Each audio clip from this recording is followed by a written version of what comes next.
السلام علیکم ورحمۃ اللہ وبرکاتہ۔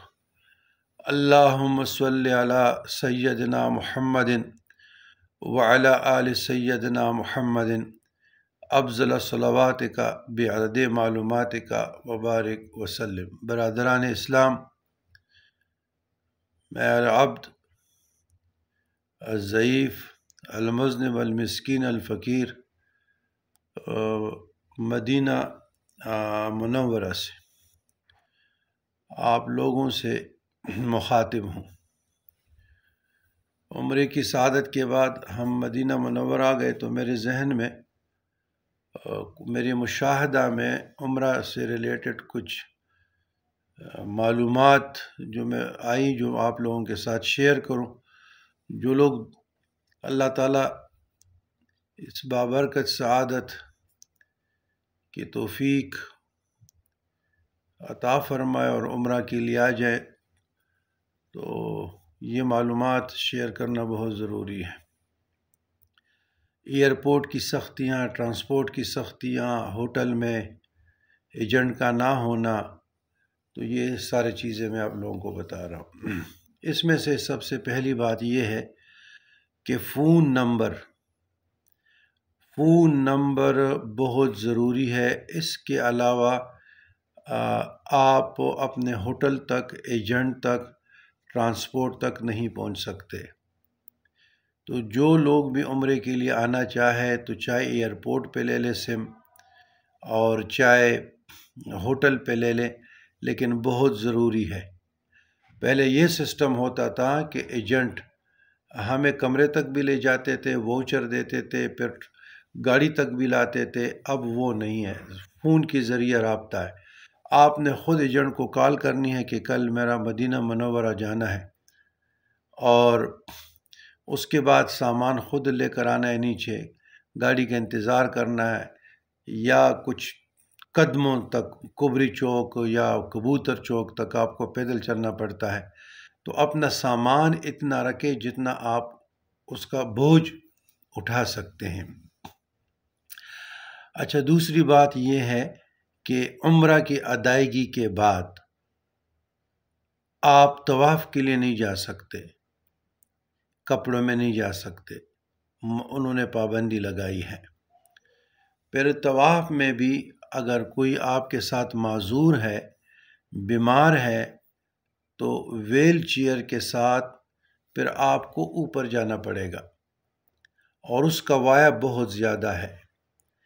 تو آپ کو یہ ذہن نشین ہونا چاہیے کہ جہاز کی، سفر کی، ایئرپورٹ کی تمام تھکاوٹوں کو سامنے رکھ کر آپ ہوٹل میں 1-2-3 گھنٹے ریسٹ کریں، اور اس کے بعد کسی کی رہنمائی میں جائیں۔ پھر نیچے جو مطاف میں ہم جاتے ہیں اس کے لیے مخصوص 1-2 رستے دیے گئے ہیں، وہ عمرہ کے لیے خاص ہیں۔ تو وہاں پہ جب ہم احرام میں ہوتے ہیں تو ہم حجر اسود کو، رکن یمانی کو یا کعبۃ اللہ کو ہاتھ نہیں لگا سکتے، کیونکہ اس پہ خوشبو لگی ہوتی ہے اور دم واجب ہوتا ہے۔ لوگ اس کے ساتھ چمڑ جاتے ہیں، آہ و بقا کرتے ہیں، تو اس نادانی میں اس کے اعمال برباد ہو جاتے ہیں۔ پھر یہ بات میری جب یہاں دیکھا تو دیکھیے تمام قومیں چاہے پینٹ شرٹ میں کیوں نہ ہو، لیکن وہ عبایا اور گون کے ساتھ آتی ہیں۔ لیکن ہمارے جو پنجاب کے جو لوگ ہیں، اکثریت جو خواتین ہیں وہ اپنے چادروں میں حرمین میں پھر رہی ہیں، جو یہ شریعت کے خلاف ہے اور اعمال کو برباد کرنے والی بات ہے۔ پھر میں نے بارہا کہا ہے کہ دوران طواف آپ جب مطاف میں انٹر ہوتے ہیں تو آپ سیلفی بنانا، ویڈیو بنانا، لوگوں کو دھکے دینا، یہ بھی شریعت کے خلاف ہے اور گناہ کبیرہ کے زمرے میں آتا ہے۔ تو جو بھی عمرے کے لیے آتے ہیں اپنے خواتین کے ساتھ، تو ان کا میرا مشورہ یہ ہے کہ آپ لوگ برائے کرم گاؤن کے ساتھ یا ابایا کے ساتھ، جس کو ہم پشتوں میں برقع کہتے ہیں، ابایا کے ساتھ اور اسکارف کے ساتھ اپنے خواتین کو عمرہ کے لیے لائیں۔ یہ جو آپ مردوں کی طرح اللہ تعالیٰ نے عورت کے لیے پردے کا حکم دیا، پردہ فرض ہے، تو وہاں سے آپ اتنے پیسے لگا کے جب ادھر آتے ہیں اور اپنے اعمال برباد کرتے ہیں تو فائدہ کیا؟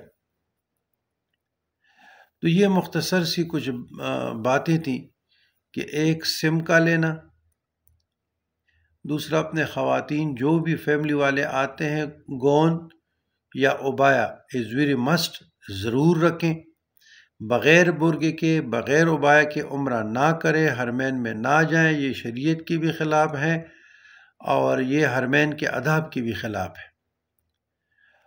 اچھا، اور طواف جو ہے بغیر احرام کے آپ نہیں کر سکتے، تو اس کے لیے اگر آپ دوبارہ طواف کرنا چاہیں تو آپ دوبارہ عمرہ کریں، مسجد عائشہ سے کریں، جو عرانہ سے کریں، یا آپ مدینۃ الرسول سے واپس جاتے ہیں ادھر سے کریں، لیکن دکم پیل سے اور ان چیزوں سے دور رہیں۔